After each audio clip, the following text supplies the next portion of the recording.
আসসালামু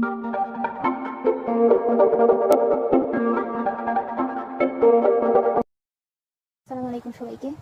আজকে আমি বলতে চাচ্ছি কিভাবে ডেনমার্কে আপনি স্টুডেন্ট পারমিটের জন্য অ্যাপ্লাই করতে হবে। এখানে A to Z brief description আমি দিয়ে দিচ্ছি প্রথম থেকে শেষ পর্যন্ত।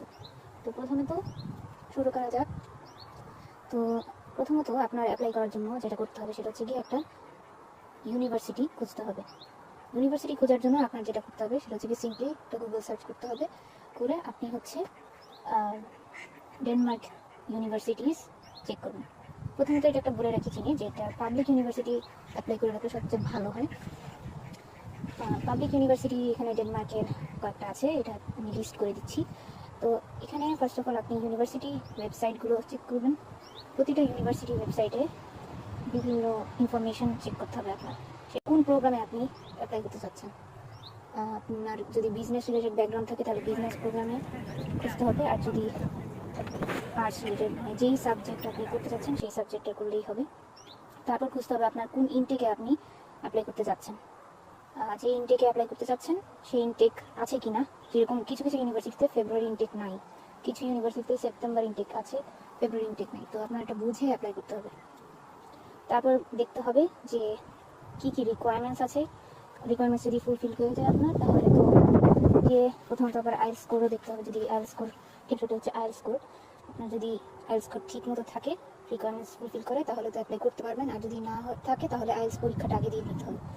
আইএলটিএস সাধারণত 6.5ই ওভারঅল সব university on average requirement, but কিছু কিছু ইউনিভার্সিটি আবার 7ও চায়। আবার কিছু ইউনিভার্সিটির মধ্যে স্পেসিফিক কম্পোনেন্টে স্পেসিফিক রিকোয়ারমেন্ট চাই, যেরকম রাইটিংয়ে 6.5 থাকতে হবে বা 6 থাকতে হবে, এরকম বলে দেয়। তো সেই অনুসারে আপনার বুঝে অ্যাপ্লাই করতে হবে। তারপর দেখবেন অ্যাপ্লিকেশন ডেডলাইনটা কবে, সেটা অবশ্যই অনেক ইম্পর্টেন্ট।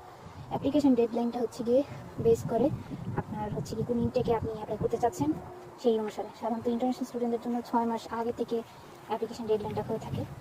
তো ওই অনুসারে ঠিক আছে, তাহলে আপনি এখন সিলেক্ট করলেন। এখন সিলেকশনের পরে আপনার যেটা করতে হবে সেটা হচ্ছে কি আপনার অ্যাপ্লাই করতে হবে। অ্যাপ্লাই করার জন্য যে সিস্টেমটা, যেই কমন একটা পোর্টাল আছে ওই পোর্টালে অ্যাপ্লাই করতে হবে। এটার সিস্টেমটা আমি আপনাদেরকে পরে বলে দিচ্ছি। কিন্তু অ্যাপ্লিকেশন ফিটা পে করার জন্য প্রতিটা ভার্সিটি ডিফারেন্ট রুলস আছে। তো ওদের ওয়েবসাইট থেকে আপনার পে করতে হবে। কিছু ইউনিভার্সিটি ডেবিট কার্ড পেমেন্ট নেয়, কিছু ইউনিভার্সিটি ব্যাঙ্ক ট্রান্সফার নেয়, যেরকম রস্কিল ইউনিভার্সিটি ব্যাঙ্ক ট্রান্সফার নেয়। আপনার সেই অনুসারে দেখতে হবে। অ্যাপ্লিকেশন ফিটা পে করে দেবেন, তারপর রিসিপ্টটা রেখে দেবেন। এরপরে আপনার হচ্ছে কি অফার লেটারের জন্য ওয়েট করতে হবে। তো অফার লেটার আসা পর্যন্ত আপনি যেটা করবেন সেটা হচ্ছে টিউশন ফি অ্যারেঞ্জ করবেন। তারপর বাকি এক্সপেন্সেস, যেটা বাকি যে কেস অর্ডার আইডি বলে কথা আছে, অনেক কিছু আছে। তো হচ্ছে কি ভিসার রিলেটেড ডকুমেন্টসগুলো অ্যারেঞ্জ করতে থাকবেন। আর অফার লেটার চলে আসবে, অফার লেটারটা আসবে সেই পোর্টালে যেখানে আপনি অ্যাপ্লাই করবেন। অফার লেটার আসার পরে আপনার যেটা করতে হবে, ফার্স্ট সেমিস্টার টিউশন ফিটা পে করে দিতে হবে। এটার প্রসিডিউরটা হচ্ছে কি বলে দেওয়া হবে। আর পোর্টালে আপনার হচ্ছে টিউশন ফির ইনভয়েসটা আসবে, এই ইনভয়েসটা দিয়ে আপনি হচ্ছে গিয়ে পেমেন্টটা করবেন। তারপর হচ্ছে গিয়ে অবশ্যই আপনার যে ব্যাংকগুলো আপনার জন্য সুটেবল, যেমন কিছু ব্যাংক আছে ফিক্সড ডিপোজিট দিয়ে করে থাকে, কিছু ব্যাংক আছে কোনো ডিপোজিট ছাড়াই অ্যাপ্লাই করে ফেলতে পারে। আমার সময় হচ্ছে সোনালী ব্যাংকে আমি ওয়েজেস আর্নার্স ব্রাঞ্চ থেকে অ্যাপ্লাই করেছিলাম। ওরা খুবই ফ্লেক্সিবলভাবে প্রসেসটা করেছে, স্টুডেন্ট ফাইল ওপেন করে তারপর সিম্পলি টিউশন ফিটা নিয়েছে। আর 3,000 টাকার মতো ডিপোজিট, মানে ফার্স্ট সার্ভিস চার্জ এরকম কিছু নিয়েছিল। কিছু ব্যাংকে সার্ভিস চার্জ একটু বেশি নেয়, কিছু ব্যাংকে আপনার ফিক্সড ডিপোজিট রাখতে হয়। সো এই অনুসারে যেটা আপনার জন্য ঠিক আছে আর ভালো রেট অফার করে সেই ভার্সিটিতে আপনার অ্যাপ্লাই করে রাখতে হবে। তারপর হচ্ছে আপনি যেটা করবেন সেটা হচ্ছে গিয়ে ভিসার জন্য প্রিপারেশন নেবেন।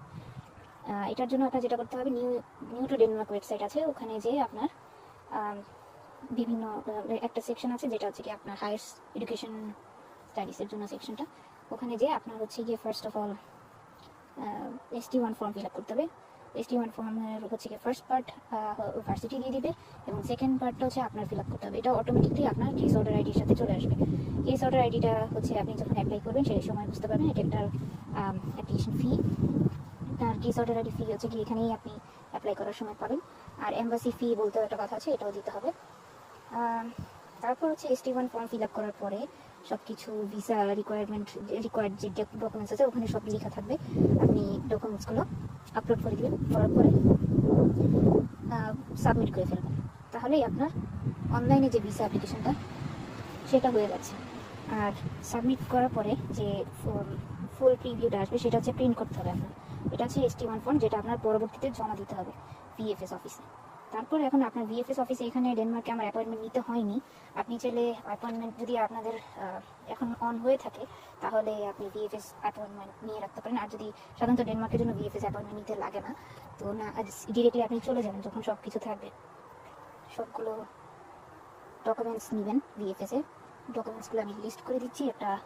এই ডকুমেন্টসগুলো যখন নিয়ে যাবেন, নিয়ে যেয়ে VFS এ সাবমিট করবেন, তখন বায়োমেট্রিক রেকর্ড করবে তারা। যখন আপনার ভিসা অ্যাপ্রুভ হবে তখন VFS থেকে কল আসবে, যে এম্বাসি থেকে কল আসবে যে আপনার ভিসা, আপনার পাসপোর্ট সাবমিট করতে হবে। তখন আপনি পাসপোর্ট সাবমিট করতে যাবেন, তারপর আপনাকে ভিসা দিয়ে দিবে। তাহলেই আপনার হয়ে যাচ্ছে ভিসা।